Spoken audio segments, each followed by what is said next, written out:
वर्षाच्या दृष्टीने उत्तरायणात आणि महिन्याच्या दृष्टीने शुक्ल पक्षात दैवी आत्मे सक्रिय असतात, तर दक्षिणायन आणि कृष्ण पक्षात राक्षसी आत्मे अधिक सक्रिय असतात. जेव्हा आसुरी आत्मे जास्त सक्रिय असतात तेव्हा मानवावरही राक्षसी प्रवृत्तीचा प्रभाव वाढतो. म्हणूनच त्या दिवसांतील मयात्वाच्या दिवशी व्यक्तीचे मन आणि मेंदू धर्माकडे वळवला जातो. अमावस्येच्या दिवशी भूत, पूर्वज, पिशाच, निशाचर प्राणी आणि राक्षस अधिक सक्रिय आणि मुक्त राहतात. अशा दिवसाचे स्वरूप जाणून विशेष काळजी घेणे आवश्यक आहे.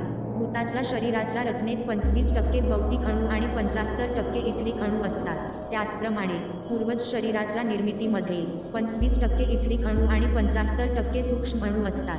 जर इथरिक अणू दाट झाला तर भूताची छायाचित्रे घेता येतात आणि त्याचप्रमाणे सूक्ष्म अणू दाट झाल्यास पूर्वजाची छायाचित्रेही घेता येतात. ज्योतिषशास्त्रात चंद्राला मनाची देवता मानले जाते. अमावस्येला चंद्र दिसत नाही. अशा परिस्थितीत जे लोक खूप भावनिक असतात त्यांना याचा सर्वाधिक फटका बसतो. मुली मनाने खूप भावुक असतात. जर या दिवशी चंद्र दिसत नसेल तर आपल्या शरीरातील क्षोभ वाढतो.